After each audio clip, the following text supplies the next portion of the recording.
Welcome to Pint with Seaniebee. Not sure how today's going to go, folks. I have one of the funniest guys currently operating as a comedian in the UK and Ireland. He's Irish-based, he's an Australian. So he's an Australian Irishman and I'm an Irish Australian, which he didn't know and a lot of you people don't probably know. His name is Damian Clark. Welcome, sir. Welcome. It's How like are you? It's like the bizarro version of each other. Yeah, you're a bit like, and I'm a bit like the sort of Jim Owen. You know, we threw Jim Owen to Australia and he became fucking huge, and you came here from Australia and you became huge, so... It's mad though, I love Jim Owen, and we used to quote him in primary school. He was that good. It's like, do you ever notice? It's great stuff. I don't think anyone's quoting me though, but not yet. Not true. A lot of people yell at, oh yeah, back to my face. It's like, yeah, I'll take it. Damian Clark is lying there because he is a veteran of the comic scene. He's done 5 years worth of solo shows at the Fringe, which is very hard to do in Edinburgh. This year at the festival, his show, Extra Show, it was called. Why was it called Extra Show?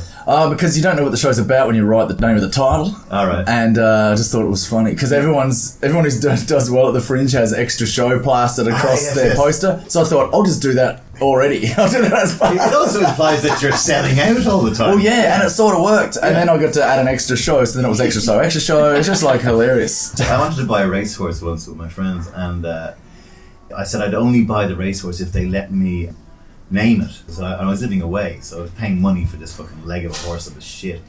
And they said, okay, you can name it. So I wanted to call it Go On, Go On, Go On. Oh, that'd be great. So you'd be going, Go On, Go On, Go On, Go On. Yeah.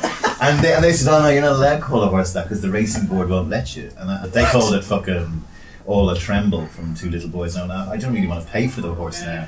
And now there is a horse in the UK called Go On, Go On, Go On. Oh, there is? Yeah. And I had this other idea that if you had 5 horses in your stable, and one was called On the Far Side, and one was called On the Near Side, and one was called Through the Centre, and one was called... There's jockeys are Taking drunk. Up the Rear, and one was in it, and put them all in the same race and give the instructions to put on the far side, in the centre of them. So it become like that Who's on First Base. Yeah. And the commentary go on the far side, on the near side, on the near side, on the far side, and as it goes. Yeah, through the centres on the far side. Just for that. Doesn't matter about the fucking winnings. People go there just for the entertainment value. Yeah. And then go on, go on, go on, go on, go on, go on. It's like at the end. It's like go on, go on, go on. It's coming last. Go on, go on, go on, go on. Anyway, Extra Show at the Gilded Balloon in Edinburgh won the Amused Moose Comedy Award, which ironically is for comics who are on the cusp of fame. Damien has been on the comedy scene since 1996. It's a big cusp. It is. Well, like we were saying.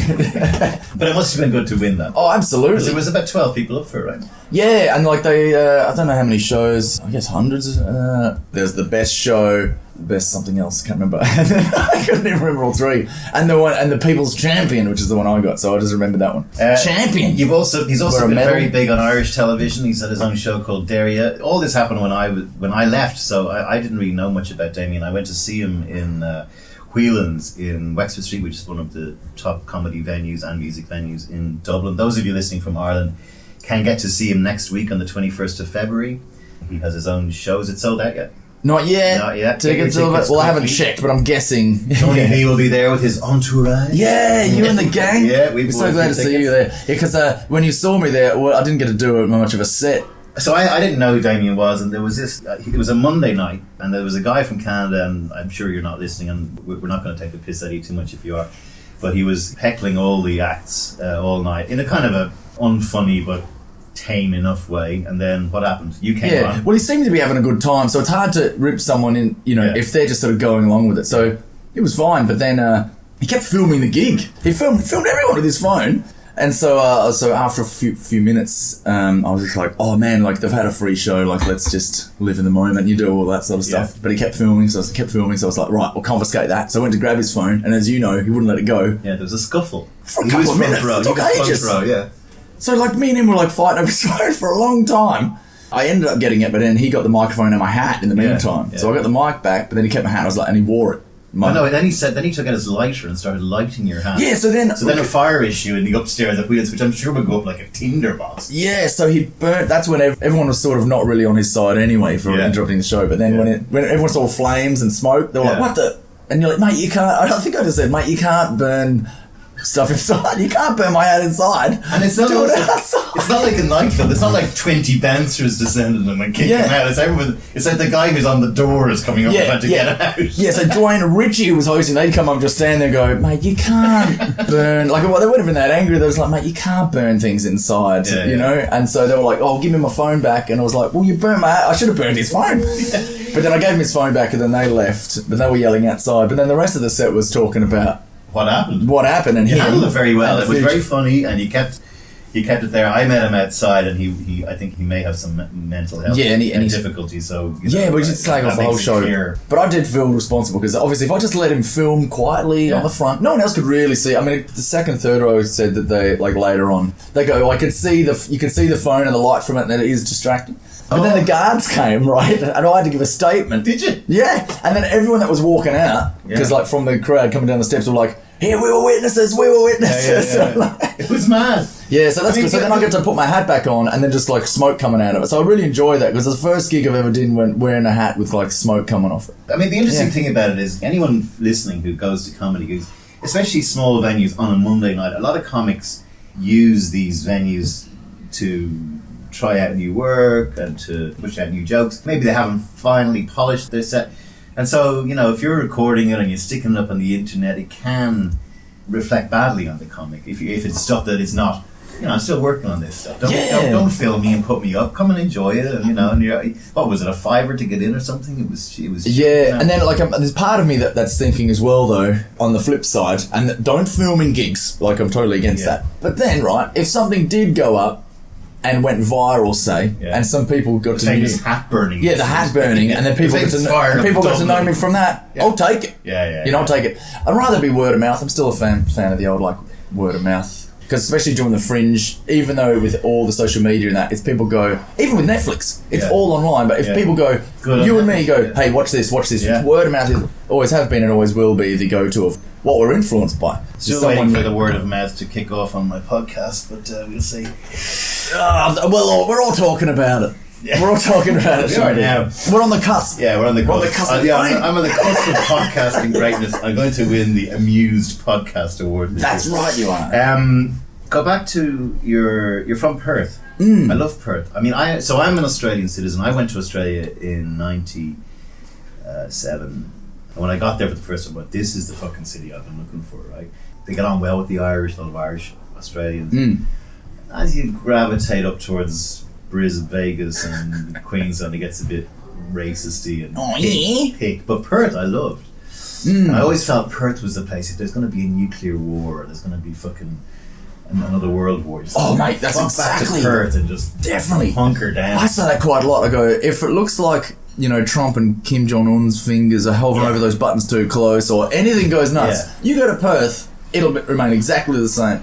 I even joked that if the world was blown up, by the time I got to Perth, it'd just be a warm breeze, What was your childhood like? Did you have a happy childhood? I guess, I loved it. Like, born in Adelaide, my dad's from Adelaide. Dad was a welder, and because of all the mining I always think, we're not a mining family. Everything's sort of repeating. Everybody gave a Petey, mate, underground. So Kalgoorlie, which at the time, I think it's the second largest in the suburb. Well, it was the biggest open cut mine at the time, and I think now there's another one that's top trunked it next door. But they were doing the water and the gas pipes out, so he was like, I can weld pipes. And so they were just heaps. So we moved over there when I was 3.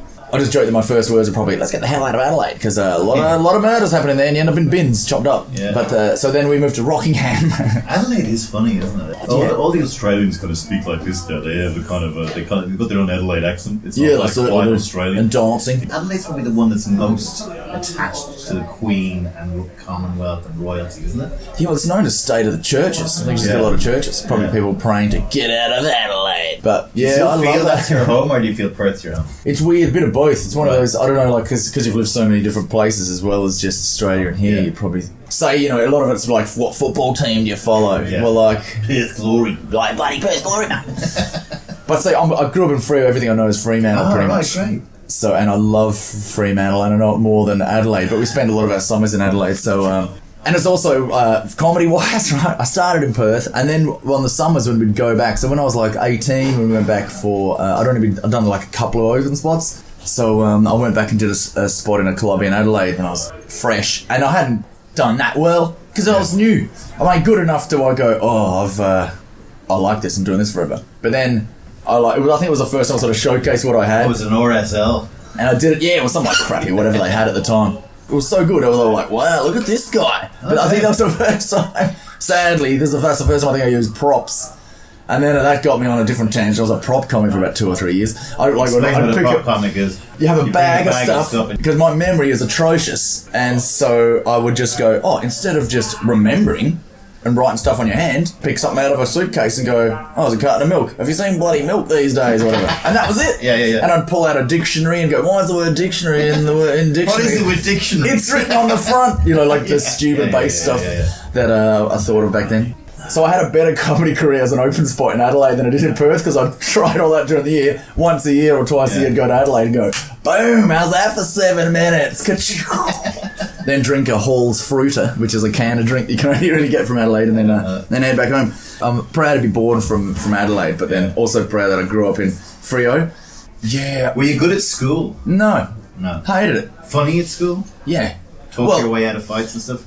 With humour? Yeah, tick all the boxes. Probably similar to yourself. I don't know if I'm scarred from school. Like I was never beaten up. I was always bullied, and you could talk about it. And I could run, mate. I could run so fast. I was the fastest kid in primary school and high school, but not for anything good. I never used it for good. Yeah, you didn't get the Olympic team. Nah.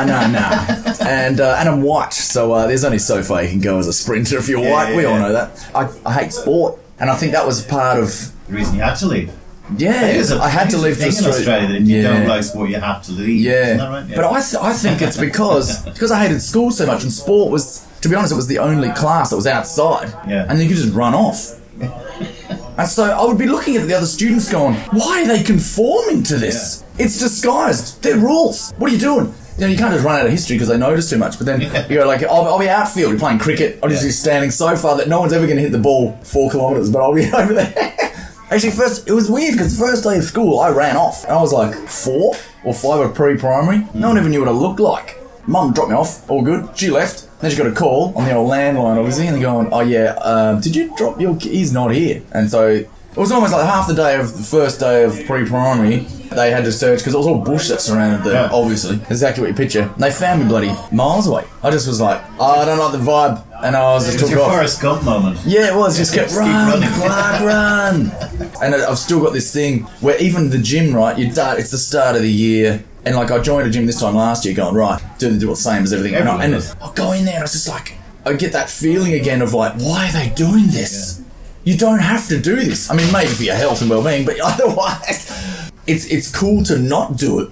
It's cool to sit around and have a pint and like do what you want. Yeah, I mean, a couple of years ago, I was in Denver. I worked out every day for a year. How'd you feel? What happened. And? It's fucking shit. Yeah, it's crap. But what I used to do is I used to go to the gym with the newspaper or a book because I found this whole idea of sitting there. I mean, I'd also listen to stuff, but occasionally, like I'd be on the walker or I call it the fagotron. I'm not sure we're allowed to say that anymore, the fagotron, but it's actually a technical name. It's a sort of push me, pull you ski machine thing. Oh, them things, I have the paper open, and occasionally, the wind would, and the paper would go everywhere, and I'd end up falling down, much to the amusement of the other gym members. I didn't do any of this pumping iron crap and stuff like that. Nah, I mean, obviously, I think if we could just choose which body we would like, that would be a good body to have. I don't think we're that far away from that. We're going to be fucking with jeans. Yeah, that's true. I mean, the thing with jeans is like, if I told you that you're a kid, we could do something that would make sure she would never get cancer. You and your missus would go, yeah, all right, wouldn't you? Mm. And then where does that line stop? We can make her beautiful, and we can make sure that her brain is going to be much more receptive to learning. This is where we're going, because there's no fucking line. Because you go, yeah, of course, cancer, we don't want her to get cancer. But then you can say, we can also add these, we can also make her tall, would you like that? We can also make her very fit and sporty. I don't think there's any doubt that we're going to end up with this manufacture. I mean, it's final solution stuff, but I mean, it's scary. Yeah. Because also religion is kind of dying, and so the only reason for it is a moral one. So in the eyes of God, we shouldn't. Yeah, but if we don't have the religion bit, they'll be like, fine, let's make ourselves into a superhuman race. Why not? Yeah. And of course, people would experiment. Experiment on me. Yeah. See what's going on. And then even in later life, do you want to be 20% funnier? Because Dylan Moran has got this operation, and Yeah, it's like giving that injection. Yeah, so it's become the Tour de France of humanity. Yeah, you don't win unless you're doping. Yeah, they were like, "Is he funny? Is that from the bottle, or is that is that real?" I think that's a very unfunny sort of path to go down. So the school, I remember, it was just, I was always going up the head office. I remember the first time I swore, like, I don't really swear that much, but then probably listening back to this and watching myself back, if I film, I know that's the good thing. But sometimes I'll film my gig and watch it back and go, "Geez, I swear an awful lot." I always thought I was a clean comedian, but nah. But anyway, I remember the first time I said F off to in year 2, so maybe 7. I said fuck off to this kid Sean Burns, and I thought this kid Sean Burns was like, he was the fat kid in the class at the time. He looks great now. So Duckling, you're a swan. Yeah, and he had all the dirty jokes and all that. So I was like, I'd heard this somewhere, probably off telly. I was like, yeah, and then I told him to fuck off. And he goes,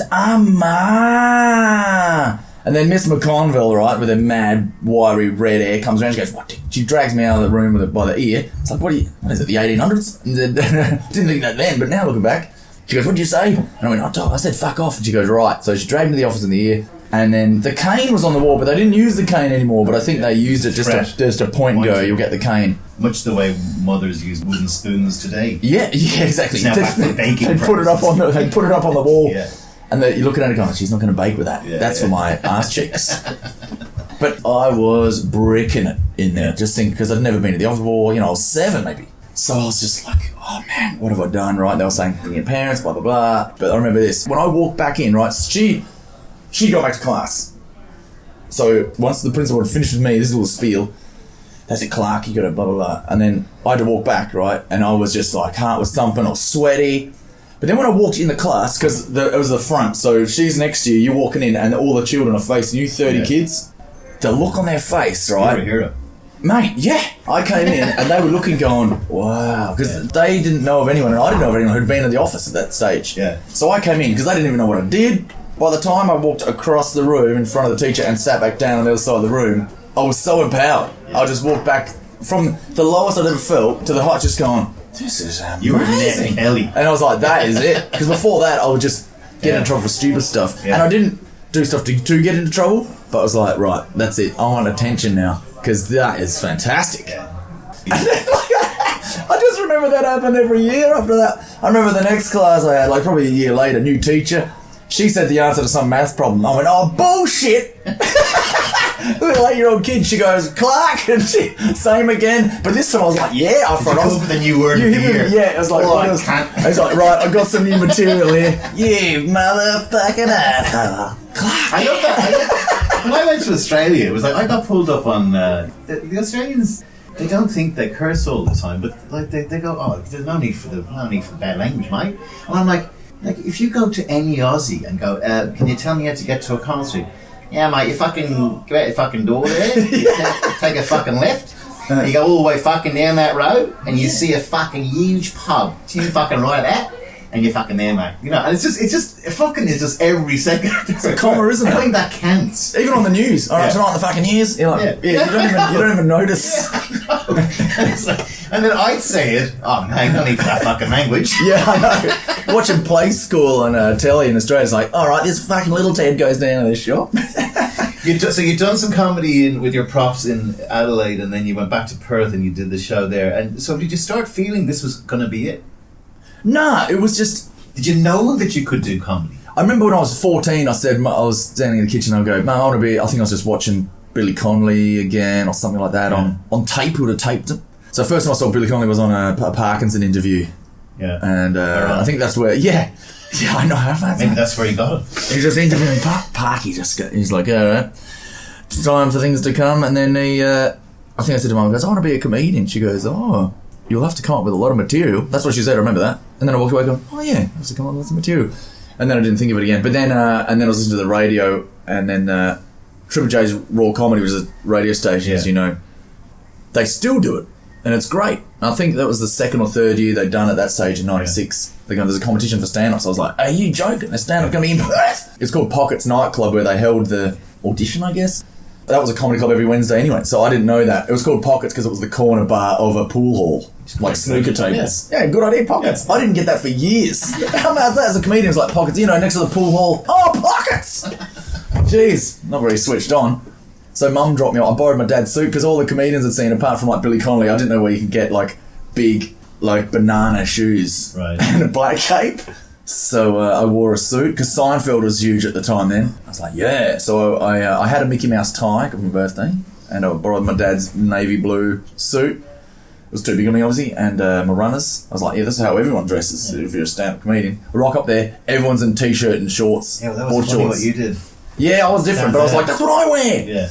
And that was the first... Seinfeld is... I've read a couple of interviews just preparing for this meeting today, and I could see Seinfeld looming large in a lot of your influence. And I never watched Seinfeld. I mean, I went to see him in... I remember I was in Miami, and I was on a walk on a really hot day. I was on my own in Miami, and I was walking past the Jackie Gleason Theatre, which is a huge theatre there in South Beach, and I saw Tonight Jerry Seinfeld, and it was like 3 p.m, and I walked up to the box office, and there was this great black sort of fat lady there. I said, "Can I get a ticket for tonight?" She goes, "You're kidding, aren't you? This has been sold out for a year." She goes, "But you know what? There is one ticket left." No! And I said, "I'll take it." You know, and I'd never liked Jerry Seinfeld because I felt his observation of comedy was forced. I never watched the show. I know it's really good. He's an actual treasure. But I went to see him on my own, and I was like studying the whole thing, and he was just a love in the audience. There's 3,000 people in it. It was after the show had been cancelled, and there was some question whether they'd be coming back or not, and he asked the audience to do questions. Oh, what? But his actual comedy, I was going, not that funny.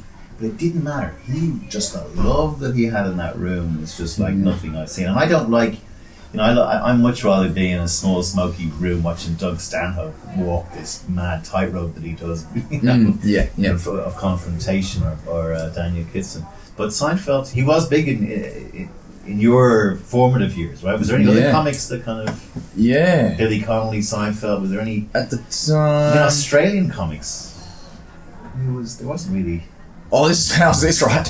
There was a TV show that came out called The Big Gig. Wendy Harmer would be on. Greg Fleet, he was one. Yeah. But how mad is this, right? Because he was, as far as Australian stand-ups, he was one of the only ones the first one that I saw and then knew, and I was like, brilliant. So I was in the Dole office when I was 17 in Freo, and I said, and she goes, what you fill in your form with the lady? She's like, next. I hadn't bloody done a tap, obviously. She goes, what occupation? And I was like, I'd like to be a stand-up comedian, actually. And can I put that down? She goes, my son's a stand-up comedian. And I was like, really, who? She goes, Greg Fleet. I was like, are you joking? She's in Freo working at a Dole office. I was like, what?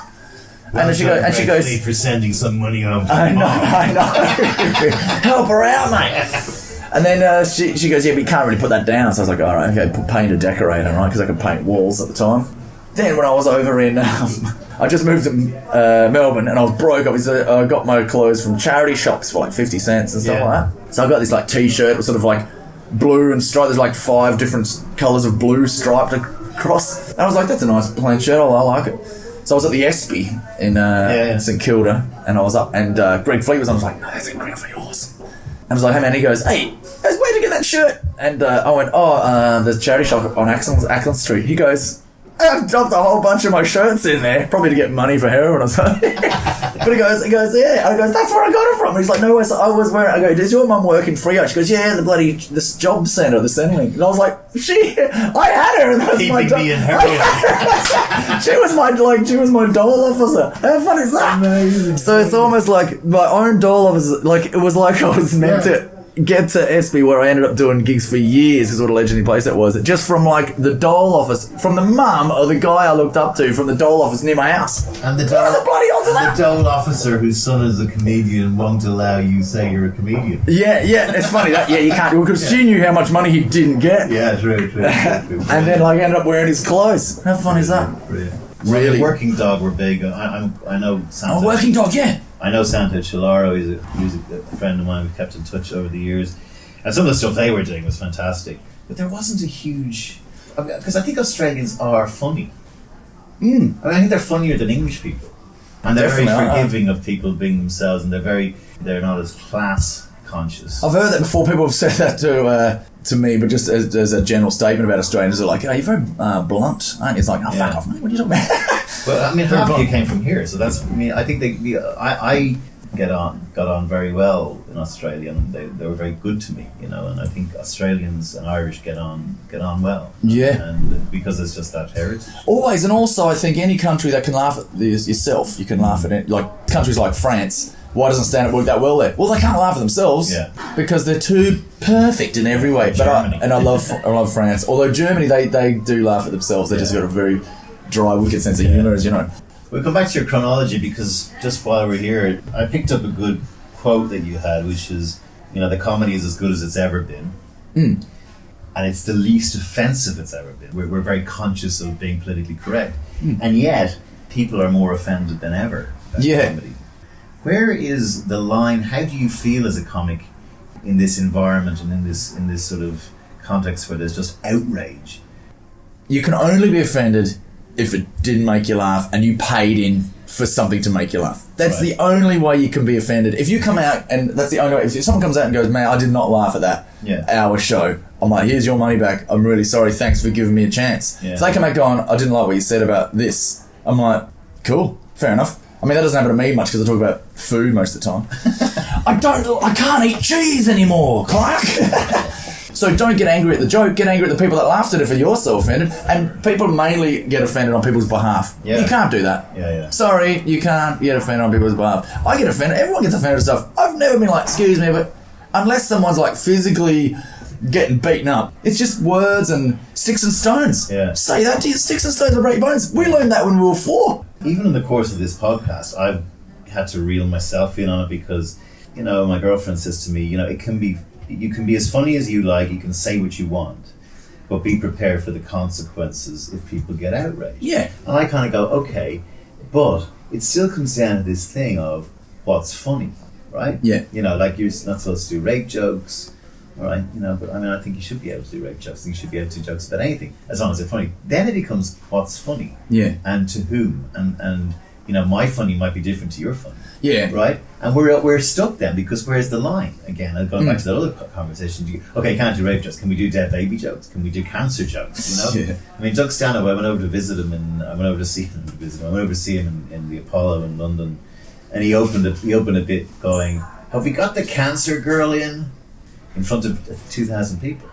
And she happened to be sitting like behind me, and she kind of put her hand up. Yeah, this girl just said how long have you got?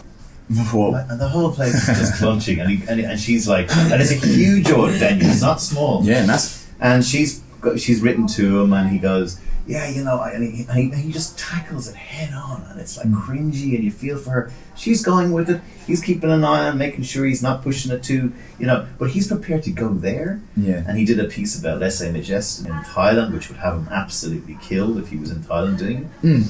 And he walks this tightrope, which I love, the bravery of it. And bravery in comedy is what I gravitate towards, even though sometimes it falls. I love it. It's not what I can do, like the serious topics.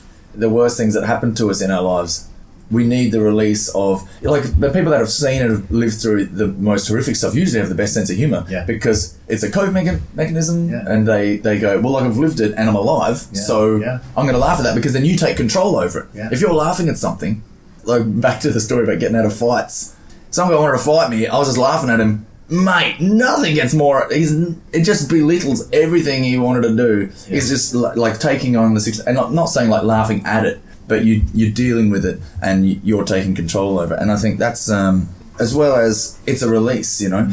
Mm. You go to a town where there's something that's sort of the elephant in the room that no one's talking about. Yeah. If you hit that, it's shocking at first, but then it's something that sort of... It's almost like you're getting a weight off your shoulders. You know, if it's done tactfully, obviously. Yeah. And that's back to the question of, like, is it funny or not? If most people or some people or a lot of people laugh, it doesn't mean they're right or wrong. Mm. It's just like they needed that laugh. Yeah. That's it, yeah. So I think if you're... Do you, when you're writing your stuff, though, do you... Oh, God, I can't go there. Oh, no. Well, my the thing that I never learn is I'll try anything I think is funny. But then the audience... the audience will tell me, nah, that does not suit you. I'll get the great paedophile jokes, and every time I try them, they're like, man, go back to talking about cheese or something, you know. I'll be like, oh, come on, that's funny. So I'd have to really get into it. But I think as I get older as well, I either find out that how to get into it. So it's just longer setups a lot of the time. Is how you can get into darker stuff. Things that enrage me, are the everyday stupid things. Yeah. You know? I mean, you're known as a feel-good comic. You probably don't want an audience to be divided. Yeah. Well, like I would. Why have anyone? Yeah. You know, like that's not what I'm here Pissed for. off. Yeah. Like Kermit the Frog. Kermit the Frog just wanted to make people happy. Yeah. I was like, when I saw the Muppet movie when I was a kid, I can't remember life without the Muppet movie. I was like, that's exactly. He's just playing his banjo on his guitar, going, "I want to make people happy." He's like, "Yes." Yeah. Why wouldn't anyone want to do that? Wherever people are from, we want to get them to that one point where everyone's laughing together. Yeah. If everyone was laughing together and then the world exploded, we accomplished what it is to be. That's true. I mean, that's a good way. All rocking out. One of the two. Like, rocking, maybe laughing while we were listening to music. And I guess today you can work out what sort of comic you're going to see. So, you know, there's also a responsibility on the audience member to do at least a little bit of research. And most edgy comics, before you sit down, you'll know this could get a bit weird for me. This might go some places that I don't know. Yeah. Not one of your gigs, probably, because you're not known for that. You took your banjo to Ireland. How did that happen? Always wanted to come this way. Like, I guess, family roots or whatever. And Like Guinness. every Australian. Did you go to London first or Ireland? Came to Ireland first. All right. Why Yeah, Ireland? did it the right way around. I met Sandy in a nightclub at 1 o'clock in the morning in Sandy's your girl? St Kilda. Yeah, and that was in 2001. She's And Irish? She's from Dublin, yeah. On the old backpacker thing. So, I didn't even know where she was from. Yeah. Saw her eyes and the smile, and like, we had she pinched me on the arse. That's how she got my attention. But then I was just like, right, she goes, right, yeah, hashtag me too. I'm following this girl around. When she said, wait, I go, where are you from? And she's like, oh, Ireland. Oh, in my head I thought, well, I'm going to Ireland then. Wow. Okay. Like, so it's love like- at first sight. Yeah, I mean, it took her a few months to come around. But like, no, she did like me straight away. But also, she was in holiday mode. Yeah. And I wasn't in looking for love mode. Yeah. But I mean, that was it. And then it's been like that ever since. So she came back and I followed her back, and then it was just like here. And then I was like, well, I've always wanted to go over to Scotland and do the Edinburgh Fringe. So then I did that, and then we were back and forth, and then we settled in Australia for a few years, and then I settled here for a few years, and then... So how long have you two been together? 17 years now, maybe. Wow, great. Yeah. And so you came here in what year? 2002. Okay. I mean, I arrived in my 20s, so that's all I got used the to. ground running a bit, because YouTube is a harsh mistress, because there's a very funny piece of you on The Late Late Show with Ryan Tuberty, who looks like he's just made his confirmation. Oh, yeah. And you're very young on it as well, with the Darius show. So tell me how the Darius show got done, because that must have been soon after you arrived, wasn't it? Oh, yeah, that was pretty good timing. We moved here for good in 2005.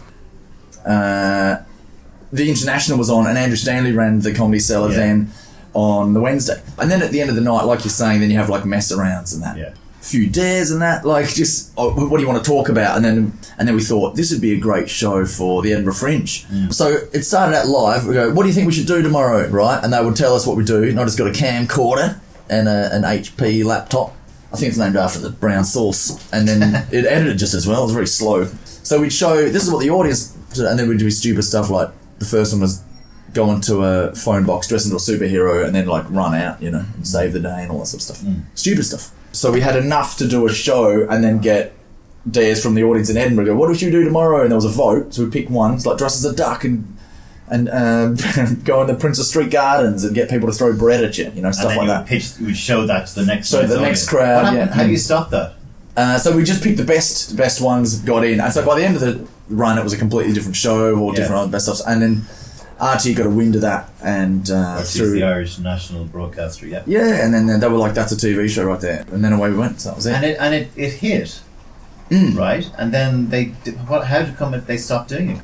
I mean, the story goes that the new executive producer came into RTE, and everything that was on RTE2, entertainment-wise, was scrapped and then started again. So we sort of did the Donald Trump of everything Obama set up. It's like, no more Obamacare, that kind of jazz. And we were like, it was Clean the swamp. Yeah, but the ratings, it was the best rated thing on the night it was, and blah, blah, blah. But it's just one of those things. But it was just enough to go from a regular guy in the circuit to, now we can tour. I mean, talk to me a bit about your goal. That, if you look at some of the comedy, even today, I'm not going to mention names, but there are some shows that are on RTE right now, this season, that are so unfunny, and they're getting made, and I'm just going, how the fuck are they not tapping into why doesn't RTE allow edgy stuff? Like, apparently they didn't pass on Father Ted. That's the old it's apparently a myth that Lenihan and Matthews didn't even pitch it to RT. But as I say, we know they would have passed them. Yeah, totally. Right? Of course they would. I'd say Lenihan and Matthews just didn't bother going to them, right? Yeah. Where do you see the road, your career in terms of, do you want to break into that Michael McIntyre sort of area? Is that the goal, or do you prefer? I mean, there's lots of money in that, obviously. Yeah, money's good, but then what's money when you can't just walk down the street or whatever? But then you can afford, right? Why don't more celebrities do this? Masks. Yeah, maybe they do. Maybe. Well, he has a fake beard on here today. I got a fake beard. That's a good thing. So instead of and my hat is like my Clark Kent glasses. I wear the hat on stage, off stage, and don't wear a hat. It's got a burn hole in it. Exactly. You go, is that burn hole? That's that comedian guy, right? But yeah, obviously the bigger the better, but not. I haven't got my sights set on arenas and all that, but theatres definitely. Yeah. And give us a theatre any day. But I mean, if I set for arenas, I'll get theatres. Yeah. Maybe I'll start doing that. Do you ever get down? Down? Yeah. Do you get like depressed, or do you get like the tears of the clown kind of? I mean, in terms of just you work very hard. I mean, I can see that. I mean, I can see and you're enthusiastic all the time. Your persona is enthusiastic. I used to make this analogy like, if the Rolling Stones come into Dublin, or we just had U2, and U2 came and went like ship in the night, no one really paid them that much attention just because they're so irrelevant. But if you go to see a Rolling Stones or U2 concert, you pay €145 to watch them as geriatric old men on stage, and that's just U2. And if a comic goes up on stage and he does one joke that you've heard before, he goes, this guy fucking... You pay lots of money to hear a band play a song that you've listened to 200,000 times on your fucking iPod, and a comic has to consistently come up with new material, new show, blah, blah, blah, blah, and get paid 10th the amount of money. And I just thought, this doesn't feel fair. Yeah, maybe. I mean, I suppose financially, but we're not, that's the thing, like now, as you mentioned the kid, now I have to be like, I have to earn money now. Where before, we could just doss around. And I wasn't in a rush, and I'm not in a rush. And I just want to get better, all the time, like every gig, like that cusp, just a slow trajectory. I'm loving what I do, and I'm loving, but then the only times I get down, I guess, is when the bank account is like, and you're like, I probably should have invested more. Or something. What does Sandy do, if you don't mind me asking? Yeah, she works as a holistic therapist and massage facials, and so she had a beauty therapy background, but now she does nutrition. She's studying nutrition, and now she's helping people with their diet, because as it turns out, gut and brain is very much connected. So I'm learning about that. She's probably going to save my life with my crappy diet, but if your gut is sorted, I mean, obviously that helps everything. It helps everything. So I think, and apparently we're going to be doing shit transplants. That'll be comedy material that she'll be able to give you information. So that the stuff that's in your gut, sometimes they can take it out and they put someone else's good shit in there. For the bacteria. The first poo, yeah. That's brilliant. I wonder if you take this orally. Sorry, Sandy, for listening. We're a bit vague on this, but the bio-me, it's called. Imagine your doctor said, "Eat shit and don't die." Eat shit and don't die. Because sorry, I can't read your handwriting. Does that say eat shit and don't die? It does. Now I've got one in a container. I can't read. Got one in a container. But yeah, it's fucking. Talk to me about becoming a father. Then what was that? So that is a line now that has changed things. You've got to make 250 grand over the next 18 years. Yeah, so I'm gonna have to get into arena. I'm gonna have to get into arenas, aren't I? Yeah. Quick smart. Yeah. So hopefully my trajectory goes more steep now. Because also they say your apprenticeship is 10 years in stand-up comedy. And because I'm a slow learner, give it 20 years. So I'm in comedy 2 years, right? Right. So I've done my apprenticeship 2 years. It always took me like twice as long to learn anything. Yeah. I'm just starting out. Let's get this kid sorted. But then, do you know what? Also, people say that if whatever you put out there, you get back. And for some reason, like when I was starting out and when I was looking at comedians, they'd all be in their 40s, and I would always go, "Man, I can't wait. When I'm in my 40s, I'm gonna know the world. I'm gonna." Like, it's just like the way that, I didn't know I was going to have a kid just before turn 40, but like I think that's going to be like, right, now is when I actually pull my finger out, write stuff down that I say, look at it again, instead of it just disappearing, and work harder and see what happens. Your show, a lot of it is based on becoming a father. Yeah, new material, that's why we had a kid. Exactly. New material. A kid is not just for new material, though. Yeah, I know. Oh, what? You can't It's not just for Christmas, and a kid is not just for material. But what were some of the things you have to feed it? You have to feed it. Yeah. What were some of the things that some of your insights about being a father? People would always say, "Oh, you'd be a great dad," You'd be a great dad. And I think people just say that to anyone to be nice. You'd be a great parent. But I just want to say, you're wrong. Because you can't look... If someone has, a lot of energy and is immature... No, you need someone who's going to be a strong role model, disciplined, liked learning, was clever. So it's the opposite. Well, I mean, I think... But here's the other thing. A kid. Here's the other thing, right? I've heard this a lot, and I'm going to debunk this. I see people like, why do you want to get fit, or why do you want to do this? I goes, well, a kid, I want to be there when my son or daughter gets married, or I want to see them through college. And if I died now, happy days. Because I reckon, there's no way that I would be as good as this kid's imagination. Say he had one photo of me and I was dead from now on. And he'd just keep that in his wallet and every now and then pull out and go, my dad was a great, as far as, and just be all myth and rumour. It'd be like, he was a great guy, just want to make people happy. He was, da-da-da-da-da. I've got to live up to that now. And they go, oh, God, bloody. I've learned a few things over the years, I've learned, I can't think of anything right now. No, not at all. It's the old, why, George Bailey, you're worth more dead than alive. Yeah, totally. It's like... I'm not afraid of dying either. I feel like I've never had kids. That's one of the things that I'm very pleased about. Yeah. Because I can still mess and I can still... If I want to suck it right in terms of money, I can. But I like that about it. And I can also, apart from the fact that I'm now in that relationship, I also like to be able to drop things and just move and go and, all that stuff. So you're anchored. I think you're right. It does give you this fillip to have something to say, okay, I'm doing it for that now. And but I just love... the thing I was trying to say earlier was this idea that as a kid, I would have preferred if my father was really childish and never grew up. And I think you have this this mischievousness that I think if you ever lost that, you just become vapid. Yeah. And who said that parents have to be fucking strict disciplinarian role models? Who said they can't be the crack, Yeah, and the best memories I have of my dad, and probably a lot of it, was when they were just messing around having a crack. Not like, I loved it when it was very stern that time. It was when it was just having a... So at least I'll have a lot of good memories of just messing. Because and Seaniebee were both she's a big messer. In fact, if we can keep this kid alive and save his life, he's saving our life. Because we were absolute, like I was saying, we were just drunks for the last 15 to 17 years. Yeah. Now, I used to come home and she'd be like, did you get any cash? And I'd be like, for the gig? And I'd be like, yeah, but I spent it on the bar. And she'd be like, fair play to you, But now she's like, we need a fucking money, But I mean, I'm like that, last night they were like, are you coming for a scoop? I was like, I don't know, because I want to be sober today, because we've got this for an hour, but then I've got the kid for the rest of the day. And I'm really looking forward to that. If I was hungover, I would not be looking forward to that. Yeah. It's just the all moderation stuff, isn't it? Like you say, if you don't drink all the time, then you never have to quit. So your kid is young, moving away from comedy. How do you see the future for him? Do it's always the same, I think, with bloody human beings. Like, the worse shit gets, the better shit gets on the other end of the scale. First of all, how many generations does it take to realise that people are just all equal? That should have been number one. Yeah. We're still working on that. I know. That is unbelievable. How slow are we? But anyway, so...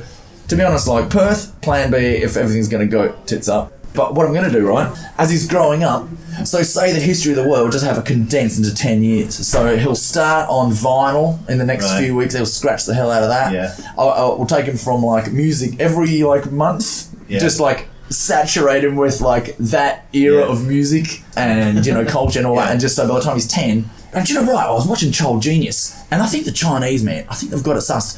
They go work, they're known for working really hard. They go work.